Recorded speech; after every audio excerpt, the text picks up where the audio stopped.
What's up, everybody? It's your boy Moe Edwards, the host of Let's Talk About It. Thank you for tuning in wherever you are in the world.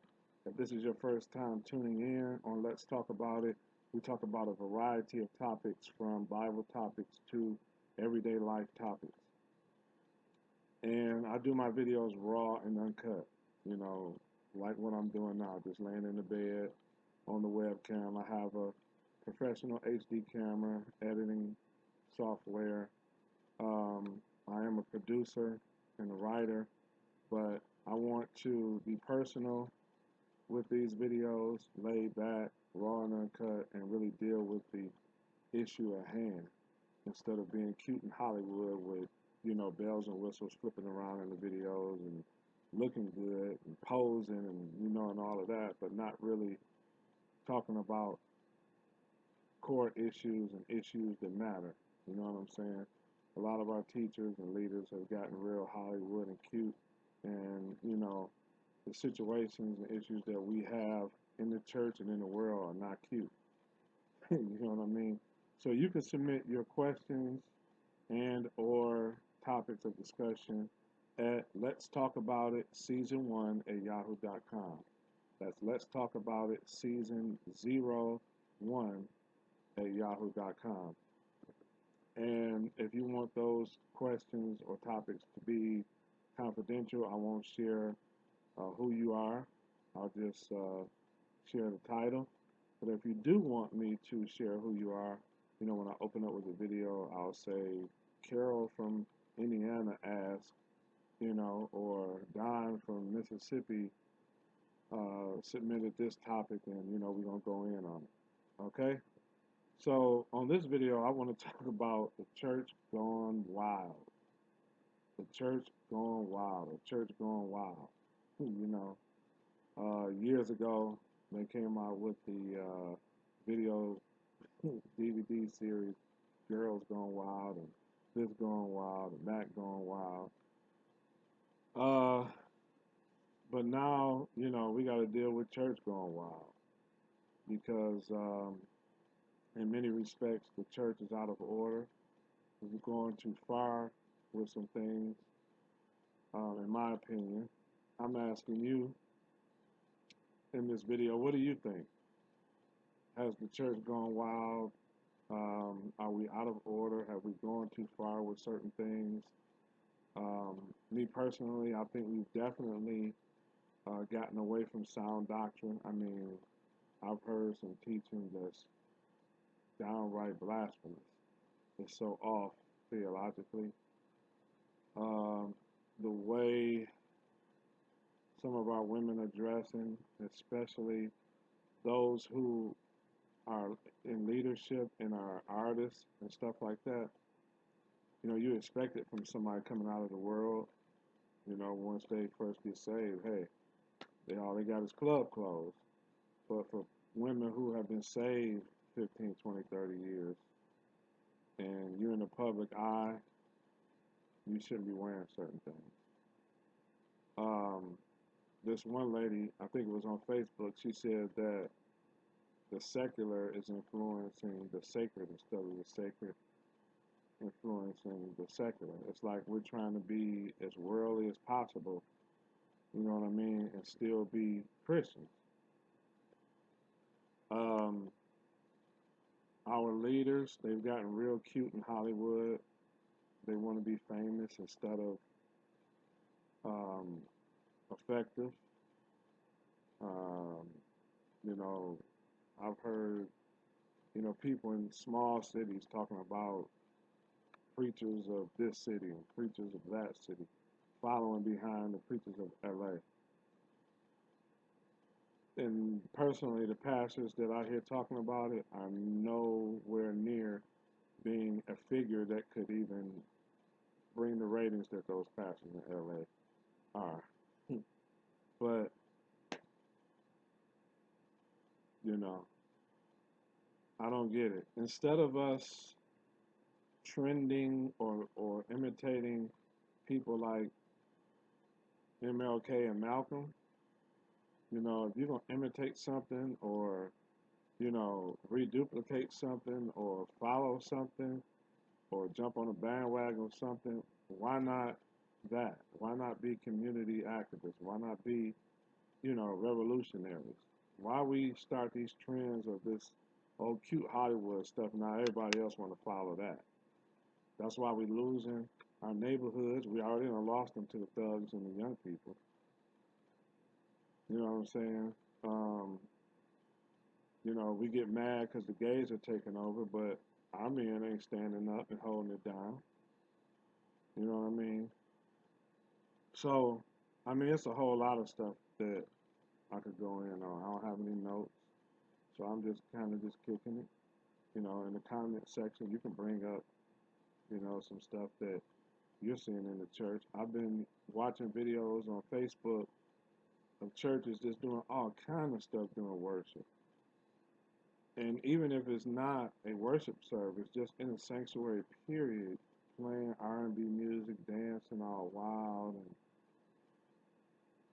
it's like you got to separate those things sometimes. I think, or what do you think? Do you think if you do it at home, you should be able to do it in the sanctuary, or should we keep the sanctuary pure? Because for me, I don't have a problem with hip hop and R&B if it's tasteful, if it's not disrespectful. I love jazz, some blues, you know what I mean? But I think we're mixing it too much in worship and the things we do in the house of God. Um, some of the dances that I've seen people doing on these videos. Um, I saw this one video over in Africa. This guy had people running outside, diving in the grass, eating grass, talking about it's food God sent from heaven. I guess the church was on a fast, and so they're in the sanctuary, and he's down by the altar, telling him God is getting ready to send you some spiritual food. And he's like, "Go get it, go get it." And the camera shows these people running outside, diving on the ground and pulling grass up and eating it.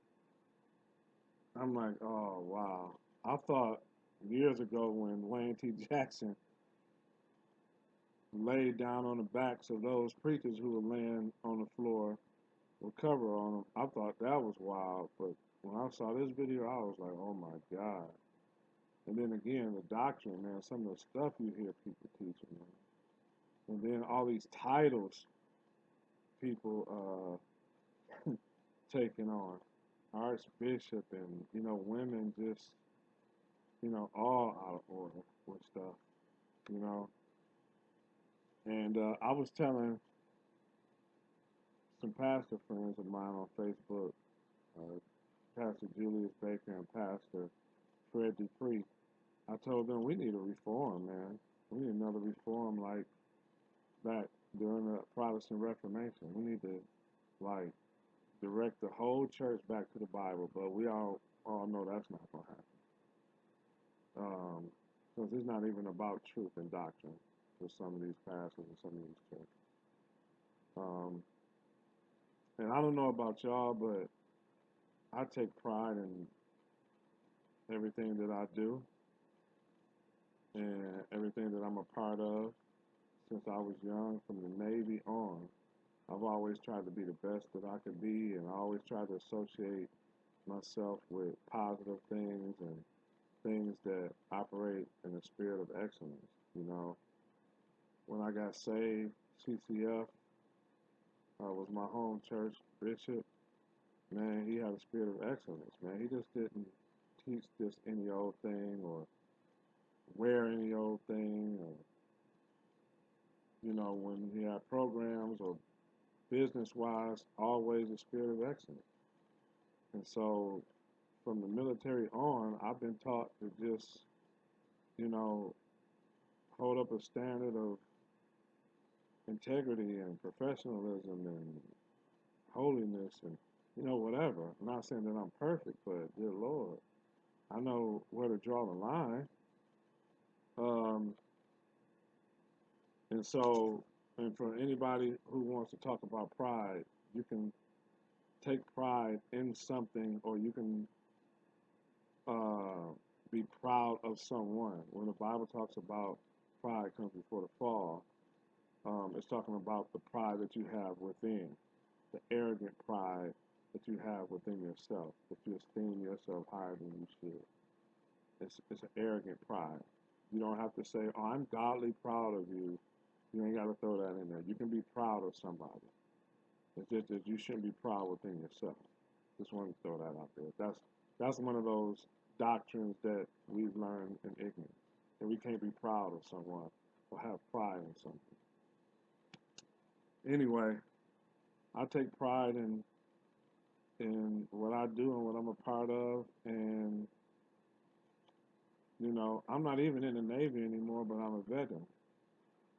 I'm a veteran, and when I fly my colors, when I wear my veteran hat and my Navy garb, I walk a certain way. I talk a certain way. I carry myself a certain way. I wouldn't dare be out there acting a fool and misrepresent the Navy. They'd be looking like, he was in the Navy? What'd they teach him? Well, that's how they get down in the Navy. They don't teach discipline. They don't, you know what I mean? That's just how I'm cut, man. Um, I'm not going to say that I've been sinless in my life, but I never ran my mouth or did stuff that would embarrass my church, my pastor. If something got to him, somebody else told him. You know what I mean? Because I didn't do anything around the church. I'm just saying this stuff to say that people are not perfect, but where do you draw the line? You know what I mean? When have you gone too far? When have you just gone wild and just don't care about integrity or holiness or image or pride or nothing? You're just out there. And that's just seems like where the church is. Like we don't even care about being gay, about being nasty, about nothing, about being, um, about our doctrine being off, about just believing, crazy stuff and all type of crazy practices you see being done. We don't even care. Like the Bible says about Israel, I believe it said that we're like a harlot that ain't even ashamed. A harlot that ain't even ashamed to be a harlot. Like, yeah, I'm a hoe. And, no shame in your game at all.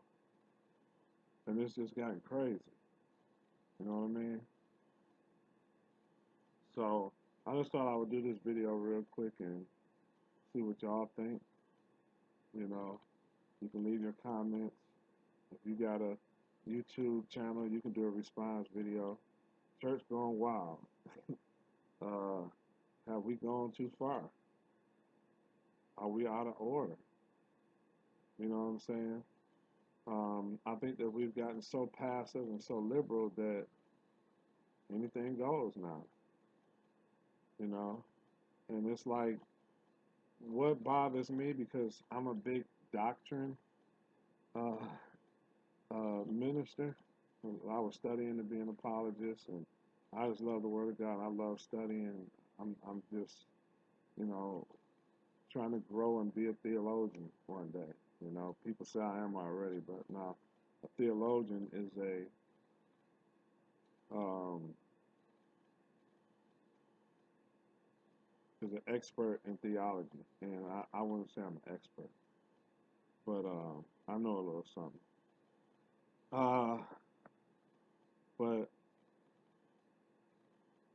you know what gets me is how some of these like pastors and these women who have been to seminary are doing stuff, are wearing certain titles and certain offices that you can't tell me when you went to seminary they didn't tell you what a bishop is, what an elder is, what a pastor is. You didn't learn about culture, you didn't learn about the history of the church.